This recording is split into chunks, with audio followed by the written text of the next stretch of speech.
This is Rudra sir here. Today I am going through one of the chapters of your ISC stories, Ecos. The name of the story is The Singing Lesson. This is one of the stories written by him, and you should have your textbooks with you.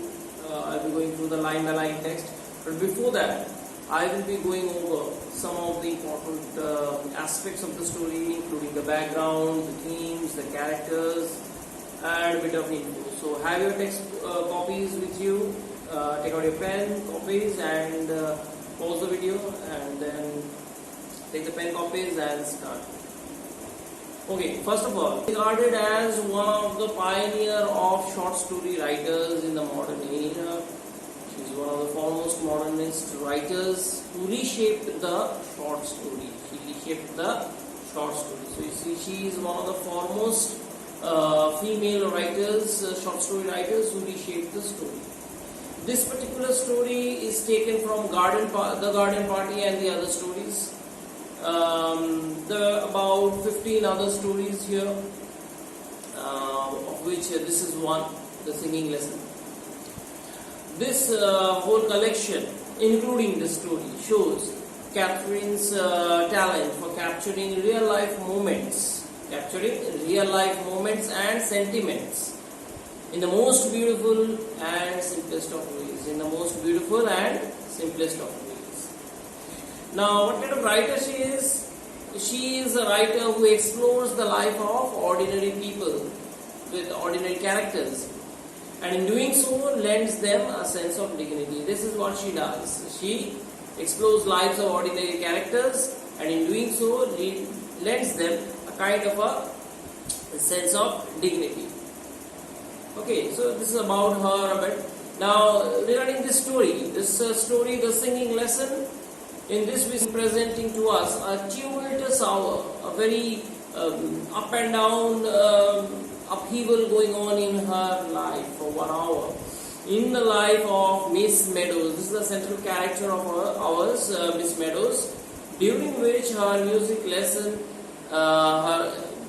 is going on in class while being in a despairing mood. So she is in a despairing mood, then we will see that she becomes a very jubilant mood.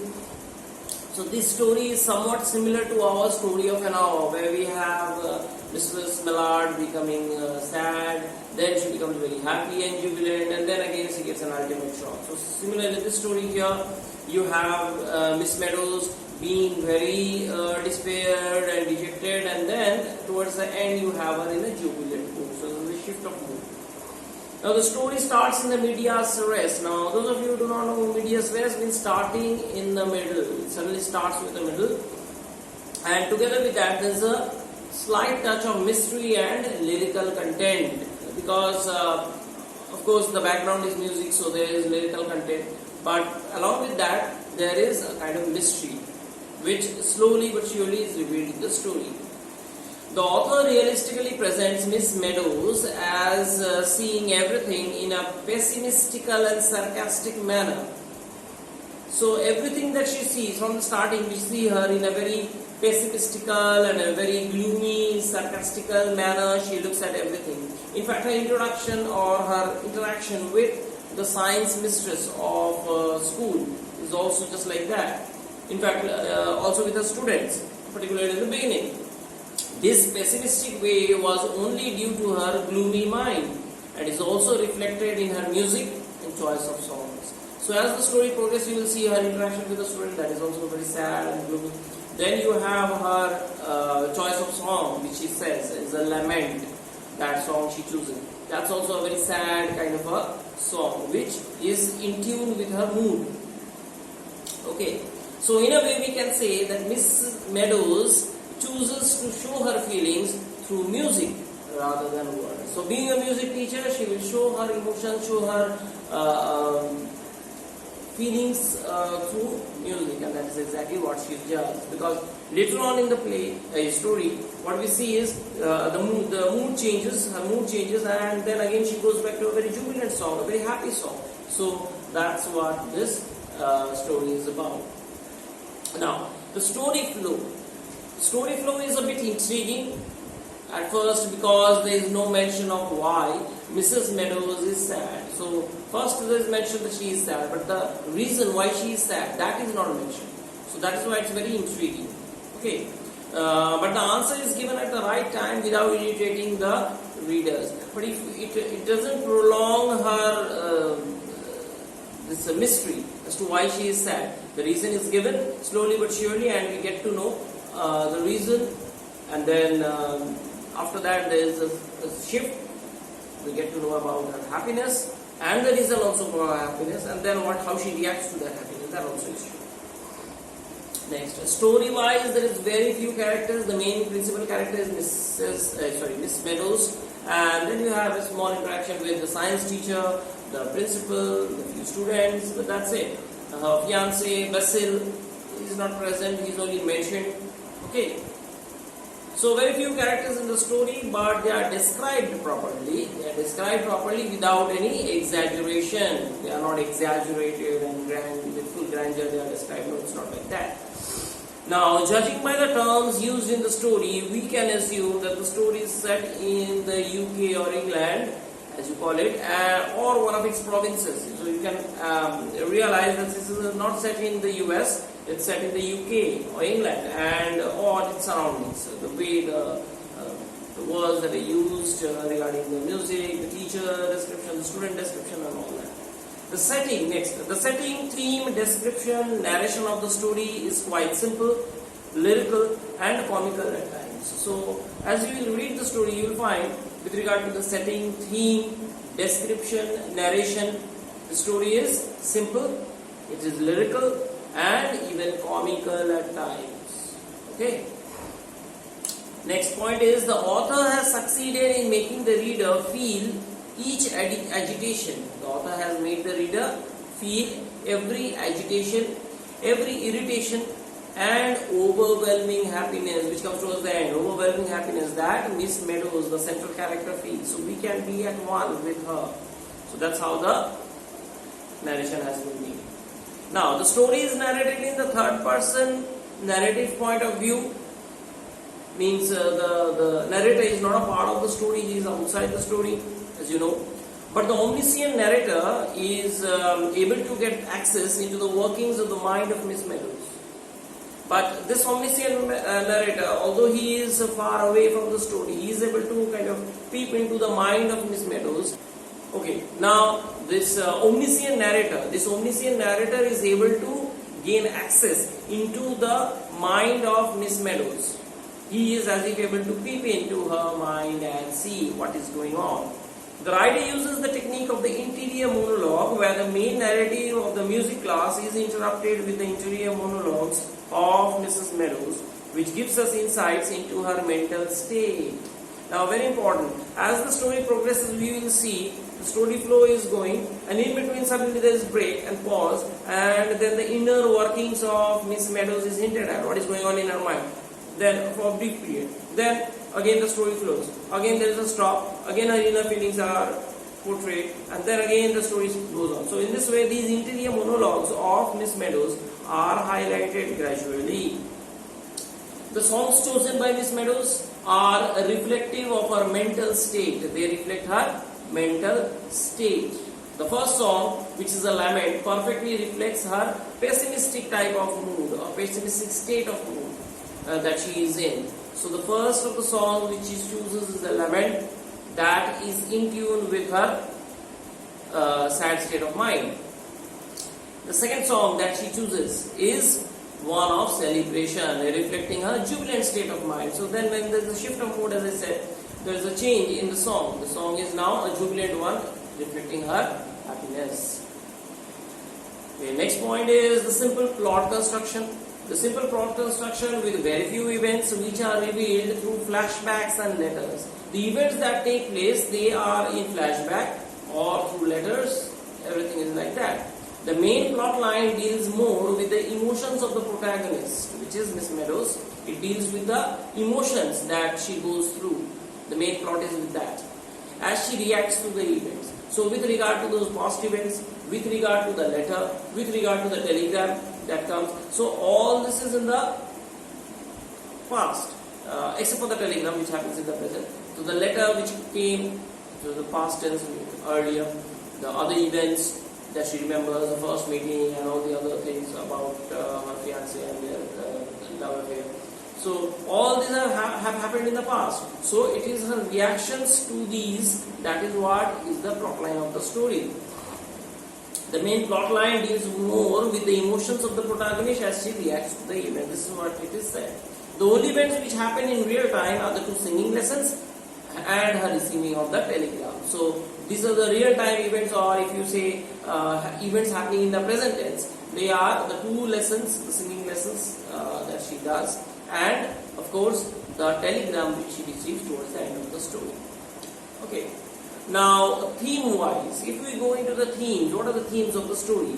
First theme, of course, is marriage. Okay, marriage is an important theme of the story. This theme of marriage is highlighted here. Now, marriage was important for a woman approaching 30s, and marriage is here tied to a woman's validation and sense of self. That is why even in spite of Basil being young, in spite of Basil being a very fluctuating kind of a character who is very shaky in terms of commitments. In spite of that, she agrees. Although she herself is older, she has a much more personality. She is much more mature. In spite of all this, she has to marry. So she has to marry. That's why even a person like Basil will do. Okay, somewhat similar to our Indian context also. A woman has to be married off at any cost. Even if you have a story like or a play like The Proposal by Anton Chekhov, they are also the same thing. The girl has to be married off. Russian society, same picture. Okay, so here also the woman, in spite of being a school teacher, having a personality of her own, being a mature woman, in spite of that she has to marry at any cost. And if that marriage fails somehow, or if she is not able to marry rather, she would be not looked down upon well in society. In fact, there's a place where it is said that if this marriage breaks off, I will leave my job, I will go away from here. So very shocking here. Next, despair is one of the themes again of this particular story. It shows how despair affects people, how there is a change in their mood, how this Meadows is not at all attentive towards the class, how she is in a way, as you can say, she is affected by that. She comes to class, but physically she is not present here. Mentally she is not present here. Physically she is present, mentally she is not present. She is lost in her own world of thoughts and all that. So that is why it influences the mental atmosphere of Miss Meadows. She is not totally mentally present here in class, and although she is physically present and appears to be doing her duty. Next is theme of appearance. Now, theme of appearance is very simple. Theme of appearance means not how exactly one looks. It's about what people think, what people will say. That is theme of appearance. Okay. How Miss Meadows appeared to the world is more important for her than her career and finding the right man. See, finding the right man is not important. Her career not important. What people will say, what people will think, all this is thought about by her. That's very much of a concern. The need to appear right before others made her neglect the fact that her partner Basil was non-committal.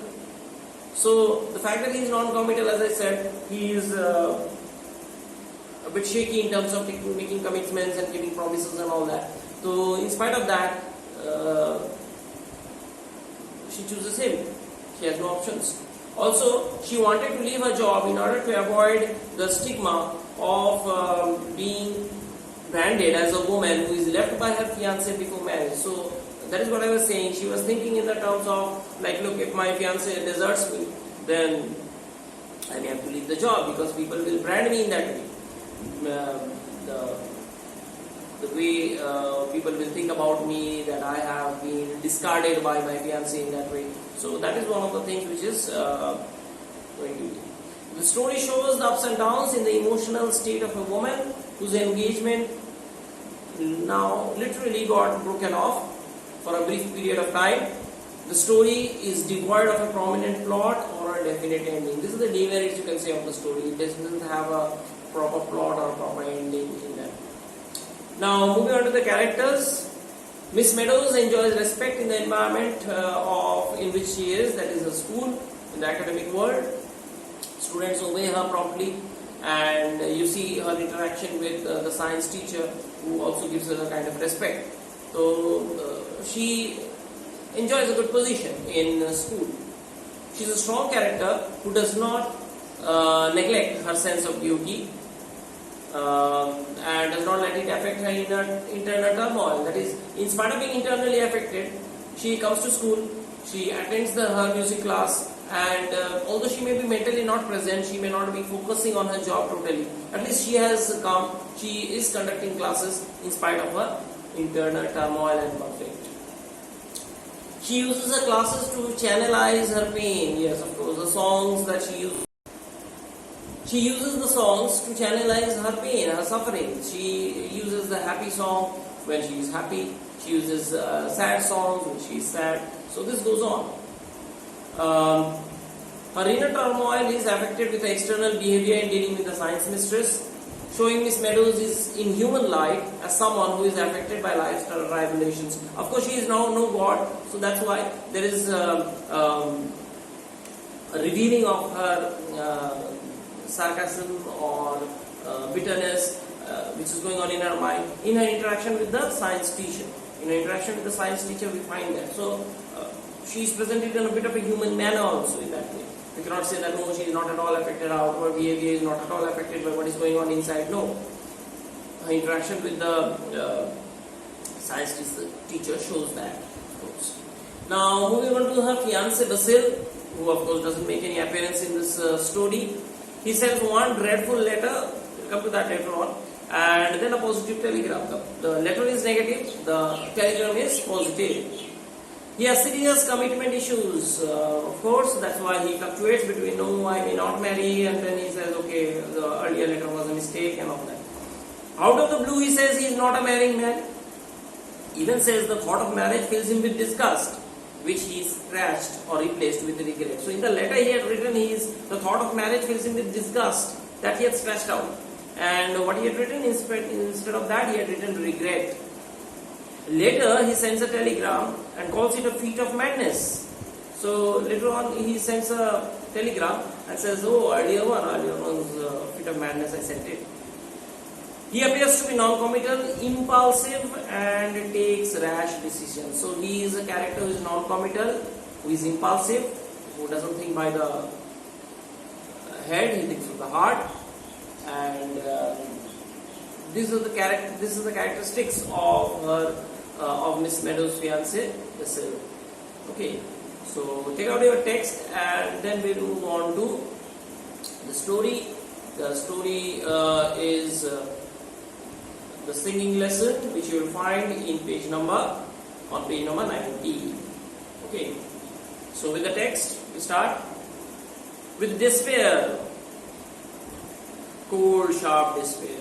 So what kind of despair it is? Cold, sharp despair. This is a metaphor of a knife. Okay, just as a knife is cold, sharp, so just like that. Buried deep in her heart like a wicked knife. So that imagery is given. It's a metaphor that is used. So this is a kind of a stream of consciousness technique. Okay, this is a stream of consciousness technique where human mind thinks at random with random thought processes. So human mind doesn't think in a random process, in a logical process, 1, 2, 3, 4, no, like that. Different kind of random thoughts come. So that's a reference to this. The opening is a reference to this. In fact, the whole paragraph is opening paragraph is an example of the stream of consciousness. Anyway, Miss Meadows, in cap and gown and carrying a little baton, trod the cold corridors that led to the music hall. Now, cold corridors, this is again reference to something. It's kind of a transport epithet here. Cold is referred to or attached to corridors. Actually, corridors cannot be cold. It is the coldness in Miss Meadows' heart that is making it appear to be cold. So she is moving towards the music hall. Girls of all ages, rosy from the air and bubbling over with the gleeful excitement that comes from running to school on a fine autumn morning, hurried, skipped, fluttered by. So they were full of excitement, they were bubbling with excitement as it is given. Rosy from the air, it was cold air all around, so that plus the fact that they were running caused their cheeks to be a bit pinkish. So they came running and fluttering to the class. From the hollow classrooms came a quick drumming of voices. Just like in other classrooms, voices were being heard. A bell rang. A voice like a bird cried, "Muriel!" And then they came from the staircase, a tremendous knocking.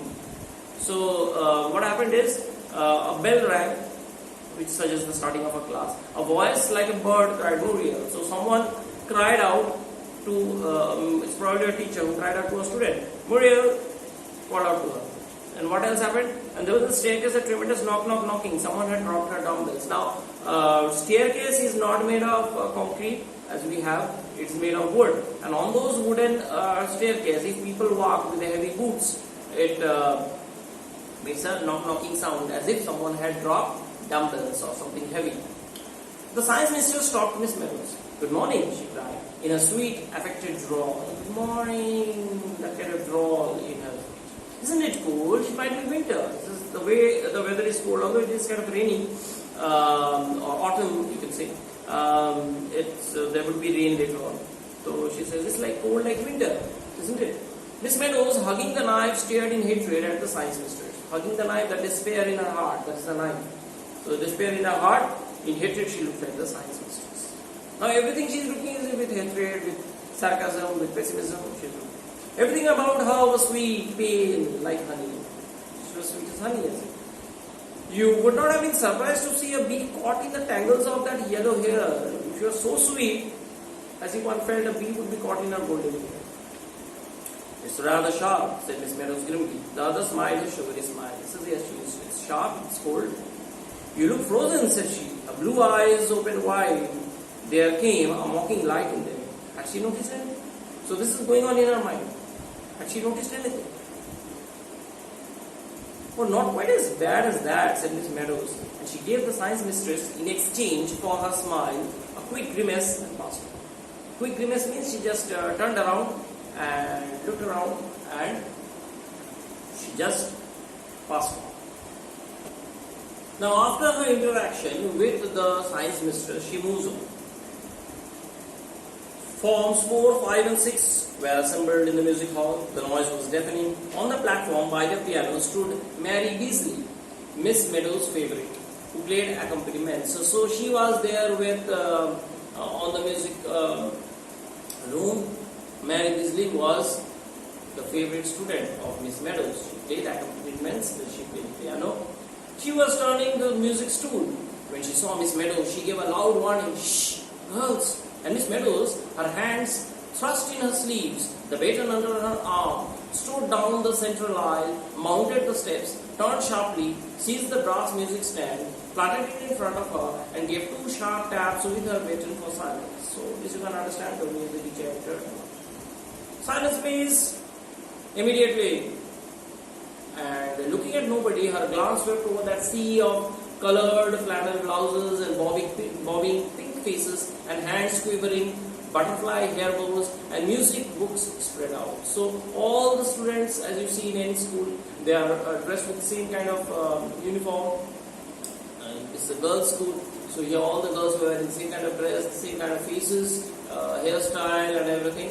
They had the music books in front, butterfly hair bows, the butterfly hair bow structure, the way the hair was tied. She knew perfectly well what they were thinking. Lady is in a wax. So, well, let them think it. So, she automatically, from here on, she automatically assumes that they all know everything. She imagines the girls know everything. They are thinking, "Oh, Miss Meadows is in a bit of trouble." That's why in wax. Well, let them think it. Her eyelids quivered means it fluttered. She tossed her head, defying them. What could the thoughts of those creatures matter to someone who stood there bleeding to death, pierced to the heart by such a letter? So here we get to know the reason. After about 1.5 pages, we get to know the reason why she is sad about the letter. So that letter had pierced her to the heart. The mention is pierced to the heart, like a pin, it pierced to her heart. Now let's see the letter. the letter is given, you can see it's in inverted commas. I feel more and more strongly that our marriage would be a mistake. Not that I do not love you. I love you as much as it is possible for me to love any woman. But truth to tell, I have come to the conclusion that I am not a married man. The idea of settling down fills me with nothing but, and the word disgust was scratched out lightly, and regret written over the top. So, being a very fluctuating kind of character, he had written regret, disgust first. Then he had cut it out and said, no, disgust is not proper. And on top he had written regret. But the way he had cut it off, the word disgust can still be seen. Okay. So, in this way you can see now the story is continuing in the present, thoughts shift to the past, the letter which he had received. Start from there. Basil. Now this is the name of her fiancé. This is the person who has written this letter. Okay. Miss Meadows talked over the piano, and Mary Beasley, who was waiting for this moment, bent forward. Her curls fell over her cheeks. She bleached. Good morning, Miss Meadows. And she motioned towards, rather than handed to her mistress, a beautiful yellow chrysanthemum. Beautiful yellow flower. This little ritual of the flower had been gone through for ages and ages. Quite a term and a half. For nearly one term and a half, this ritual of giving of the flower by Mary Beasley to Miss Meadows had been going on. It's a ritual, it's a regular occurrence in every music class. It was as much part of the lesson as opening the piano. But this morning, instead of taking it up, instead of tucking it into her belt, while she leant over Mary and said, "Thank you, Mary, how very nice," turn to page 32. This was the regular routine. You take the flower, say, "Thank you, Mary, how nice of you," and then say to the students, open to page 30. What was Mary's horror when Miss Meadows totally ignored the chrysanthemum, made no reply to her greeting, but said in a voice of ice, page 14, please, and mark the accents well. So, she was filled with horror, Mary Beasley, because Miss Meadows did not take the chrysanthemum. She made no reply. With cold, emotionless voice, she said, page 14, please, and mark the accents well. Staggering moment. Now, this shows the intensity of her emotion of Mary Beasley. How much she is shocked. It's a break from the regular routine. Mary blushed until the tears stood in her eyes. Then she was about to cry, there were tears in her eyes. Her eyes were filled with tears because of this sudden shock. But Miss Meadows had gone back to the music stand. Her voice rang through the music hall. Page 14. We'll begin with page 14. A lament. Now, lament is a sad song. It's a song expressing the sadness, the deep sorrow that you have in your mind. You express it through a sad song, and that sad song is known as a lament. Okay, so that's what they're going to sing to me. Now, girls, you ought to know it by this time. We shall take it all together, not in parts, all together. That means the song will be sung totally, not in part by part, or stanza by stanza, and without expression. Sing it, though quite simply, beating time with the left hand. Beating time with the left hand is keeping track. Beats. With the left hand they will keep the beats of the song and they will sing. She raised the baton, she tapped the music stand twice, down came Mary on the opening chord, down came all those left hands beating the air and in chimed those young mournful voices. Now the song. Fast, too fast fade the roses of pleasure. Soon autumn yields into winter cheer. Fleetly, fleetly, music's gay measure passes away from the listening ear. So it's a very drooling and very dreary kind of sad song. Good heavens, what could be more tragic than that lament? So a lament is a sad song, and what could be more sad than this? Every note was a sigh, a sob, a groan of awful mournfulness. Miss Meadows lifted her arms in the white gown and began conducting her both hands. So it's the white gown that she's wearing. She raised her hands and conducted the song. I feel more and more strongly that our marriage would be a mistake. Now she goes back into flashback mode. She's thinking about the letter, lines of the letter. I feel more and more strongly that our marriage would be a mistake. She beat. She's giving beats, but her mind is about the letter. And the voices cry, Fleetly, Fleetly. What could have possessed you to write such a letter? What could have led up to it? She's thinking, why did my fiancé Basil write this letter?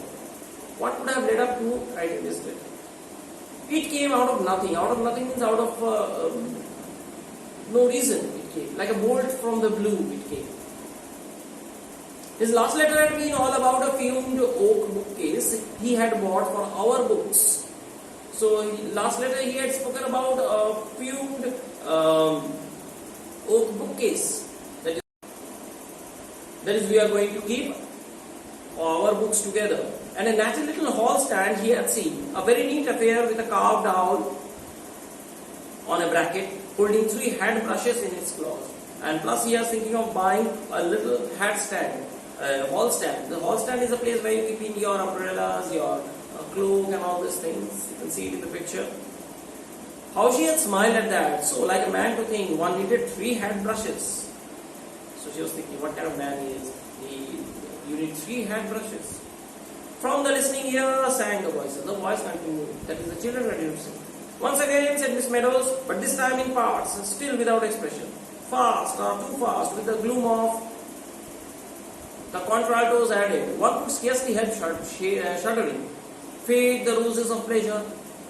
So again, now the second time the song has started. This time in parts. Part 1, part 2 like that. Each line of the song is going to be taken up. Last time he had come to see her, Basil had worn a rose in his buttonhole. How handsome he had looked in that bright blue suit and the dark red rose. And he knew it too. He couldn't help knowing it. So he knew he was looking handsome in that blue dress and blue suit and the red rose here. First he stroked his hair, then his moustache, his teeth gleamed when he smiled. The headmaster's wife keeps on asking me to dinner. It's a perfect nuisance. I never get an evening to myself in that place. So the headmaster's wife is constantly telling me to attend dinner with her. I hardly get a time for myself. But can't you refuse? Oh well, it doesn't do for a man in my position to be unpopular. He says, see, I'm not in a very high position. I do not have the position, or I do not have the ability to refuse. So what can I do? I have to. Music's gay measure wailed the voices. The willow trees outside, the high narrow windows waved in the wind. So, and they had lost half their leaves. The tiny ones that clung wriggled like fishes caught in a line. So the few, half of the leaves were gone of that willow tree. The remaining were like small fish which were caught in the hook. They were fluttering. So that image is given. This is an image which reflects the relationship of Miss Meadows. That is, nearly half the love is gone. Only a little bit of love is remaining, and that she is clinging on to. I'm not a married man. The voices were silent. The piano waited. So she doesn't know that the song has ended now this time, the second time now. So they are waiting. Quite good, said Miss Meadows, but still in such a strange, stony tone that the younger girls began to feel positively frightened. There was no emotion. It was a stony voice. Yes, quite good. That's it. So the young girls became positively frightened. But now that we know it, we shall take it with expression. As much expression as you can put into it. Think of the words girls, word girls. Use your imaginations. Fast, too fast, cried Miss Meadows. So you have to put in now emotion. Now that 2 times you have already sung the song, you should know it and how to sing it. Now you have to put in expressions. You have to put in your sadness into it. That is what she wants. She wants to them to be very passionate and think it in that way. That ought to break it. A loud, strong forte. Loud, strong forte means a very high-pitched song. A lament, which is going to be an expression of grief. And then in the second line, winter drear. Make the drear sound cold, as if a cold wind here were blowing through it. So drear should be in such a way as if a cold wind is blowing. Drear, said she so awfully that Mary Beasley in the music school wriggled her spine. She just shook a bit. Okay, Mary Beasley.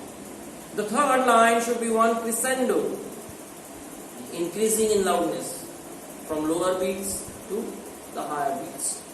Fleetly, music's gay measure. Breaking on the first word of the last line, passes, and then on the word away, you must begin to die. Begin to die means the sound must come down. To fade until the listening ear is nothing more than a faint whisper. The listening ear, the last of the part of the song, should be only a faint whisper. That means the song should ride to a crescendo, a high pitch, and then from there it should be a falling action. It should come down very, very slowly. You can slow down as much as you like, almost on the last line. Now please, now continue. So she gives instructions as to how the song is to be sung, and then she goes on. Again the two light tapped, she lifted her arms again faster, too fast, and the idea of settling down fills me with nothing but disgust. So, giving them a kind of a classwork song to sing with instructions as to how to do it, she concentrates on the letter. She goes into flashback mode and consults and regards the lines of the letter. The idea of settling down fills me with nothing but disgust. Disgust was what he had written. That was as good as to say their engagement was definitely broken off. So disgust means engagement is nearly broken off. Their engagement, people had been surprised now when she had got engaged. The science mistress would not believe it at first, but nobody had been as surprised as she. So she was the one who was most surprised on getting Basil's offer. Science mistress also was surprised that she had got engaged. So everyone was very surprised at her engagement. And now that it would be called off, it would be a great insult and shame for her. She was 30, Basil was 25. See, he is 5 years younger. It had been a miracle, simply a miracle, to hear him say as they walked home from church that very dark night. So one dark night when he was coming back from the church on a dark night, he was the one who had proposed. What he had said, somehow or the other, I've got quite fond of you. I've got fond of you. So he was the one who put in the love proposal. So he was surprised, and hearing about their love affair, that she, a woman of 30, had got someone of 25, a younger man, much more surprising for everyone. And he had taken hold of the end of an ostrich feather boa, passes away from the listening ear. So taking the end of her ostrich feather boa, he had probably kissed her, and that was the seal of their love. So that she remembers. So that's how the love affair started, love proposal being given by Basil. Repeat, said Miss Meadows. More expression, girls, once more. Fast, or too fast. The older girls were crimson, a bit pinkish, reddish in the cheeks. Some of the younger ones began to cry. Big spots of rain blew against the windows, and one could hear the willows whispering, "Not that I do not love you." Now this storm that is going on outside, the raindrops beating and all, it's a sign of the upheaval, the storm, which is in the heart of Miss Meadows herself. But my darling, if you love me, thought Miss Meadows, I don't mind how much it is. Love me as little as you like. She knew he didn't love her. So, very strange line. She's saying, love me a little. A little love is enough for me, but you still love me a little. That is enough. But maybe he doesn't love me, that's what she thinks. Not to have cared enough to scratch out the word disgust so that she couldn't read it.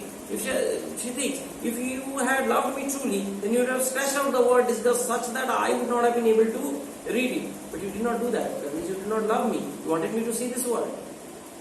Soon autumn years into winter drear, she would have to leave school too.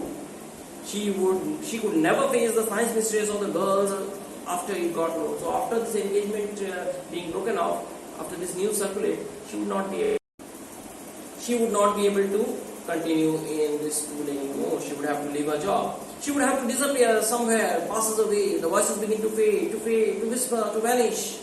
So slowly but surely, the song ends with the way or the manner in which Miss Meadows had told it. Suddenly the door opened. A little girl in blue, walked fussily up the aisle, hanging her head, biting her lips, and twisting the silver bangle on her red little wrist. So she was hesitatingly coming to Miss Meadows, and she came up the steps and stood before Miss Meadows. Well, Monica, what is it? Oh, if you please, Miss Meadows, said the little girl. That's me. Miss White wants to see you in the mistress's room. So the girl said, Miss White, that is the principal. This is the principal, will see. She wants to meet Miss Meadows. Miss Meadows is summoned to the principal's office. Very well, said Miss Meadows, and she walked and she called to the girls. I shall put you on your honor to talk quietly while I am away. He says, you can talk, but it is your responsibility to talk slowly. But they were too subdued to do anything else. Most of them were blowing their noses. That is, most of them were literally crying. They were blowing their noses. They were so full of emotion. They were blowing their noses, wiping their eyes. So no one is in a mood to make noise and talk too much. The corridors were silent and cold. This is a reference to her mental state, and her heart is cold and in similar condition. They echoed to Miss Meadows' steps as she walked. Earlier there was a reference to the falling of the dumbbells on the staircase at the beginning of the story. Here also the same. So it's wooden. So as she is walking, there's a tick-tock sound. The headmistress sat at her desk. For a moment she did not look up. She was as usual disentangling her glasses, which had caught in her lace tie. The lace tie dress that she was wearing, with that her spectacles had got entangled. So she was trying to remove her spectacles from there. Sit down, Miss Meadows, she said very kindly, and then she picked up a pink envelope from the blotting pad. I sent for you just now because this telegram has come for you. So a telegram has come now. A telegram for me, Miss White? Basil, he had committed suicide, decided Miss Meadows. Oh, Miss Meadows imagined. It's a telegram informing me of the death of Basil. Basil has committed suicide. That's it. Her hands flew out, but Miss White held the telegram back a moment. I hope it's not bad news, she said. So more than kindly. And Miss Meadows told it open. So Miss Meadows was about to tear it open when she said, is it bad news something? And Miss Meadows opened it. Now the contents of the telegram, you'll see. Pay no attention to letter. Must have been mad. Pay no attention to the letter means the earlier letter which she had received. Pay no attention to that. Must have been mad. Bought hat stand today. That hat stand was being talked of. The hat stand or the hall stand where you put in the, I said, with an owl engraved on it and the hat brushes and all. So that. So bought that hat stand today. So everything is going on as scheduled. We are going to get married, so I am gradually buying furniture one after the other as per our household requirements. So everything is going on as per schedule. Basil. So that's at the end he has put his name. Basil. She read. She couldn't take her eyes off the telegram. I do hope it's nothing very serious, said Miss White, leaning forward. Leaning forward now is White is very concerned because telegram in those days were meant to convey two things: either an emergency news or a bad news. Okay, very rarely people give happy news. So she's very concerned. What is the matter? I hope it's nothing very serious. Oh no, thank you, Miss White, blushed Miss Meadows. It's nothing bad at all. It's and she gave an apologetic little laugh. It's from my fiancé, saying that there was a pause, and she couldn't go on any further. All she said was, "It's a letter from my fiancé. It's nothing serious. It's." I see, said Miss White, and another pause. Then she said, you have 15 minutes more of your class, Miss Meadows, haven't you? Now she becomes strict. Now she becomes behave like the principal and the headmaster and the headmistress, and she says, you have 15 minutes. Yes, Miss White. She got up. She half ran towards the door. Oh, just 1 minute, Miss Meadows, said Miss White. Miss White said, Miss Meadows, 1 minute. I must say I don't approve of my teachers having telegrams sent to them in school hours, unless in case of very bad news such as death, explained Miss White. Miss White said, look, Miss Meadows, be careful. Tell your near and dear ones not to send telegrams during school hours, unless and until it is, of course, very bad news. Then, like death or something. Or a very serious accident or something to that effect. Something like that. Good news, Miss Meadows, can always keep, Good news can always keep means good news can always wait. You can give it after school. Okay, or before school. So, no need to give those happy news during school hours, disturbing the class and all that. No, I don't want such things to happen. On the wings of hope, of love, of joy, Miss Meadows sped back to the music hall, up the aisle, up the steps, to the piano. Now there's a change. You see the way in which she is walking back. It's like on the wings of hope. She's like now a bird. She's flying on the wings of hope, joy and love. So that is why the description of Miss Meadows going to class is totally changed now. Compared to her going to her headmistress' house room, the way she was going and the way she is now going from the headmistress' room to her classroom is totally different. Page 32, Mary, she said. Page 32, and picking up the yellow chrysanthemum, she held it to her lips to hide her smile. Now see, there's a change in mood. Now she is picking up the flower, she is hiding her smile. Page 32, the usual page which she generally goes to. Then she turned to the girls, wrapped her bedroom. Page 32, girls, page 32. There's a change in her mood. We come here today with flowers overladen, with baskets of fruit and ribbons to boot, to congratulate. So now the mood changes. It's now a song of joy and celebration. The words have changed. The song also has changed. Stop, stop, cried Miss Meadows. This is awful. This is dreadful. And she beamed to the girls. What's the matter with you? Think, girls, think. Think what you're singing. Use your imaginations. With flowers overladen, baskets of fruit, and ribbons to boot and congratulate. It says use your imagination. Think what you're singing of. Now how can the girls sing?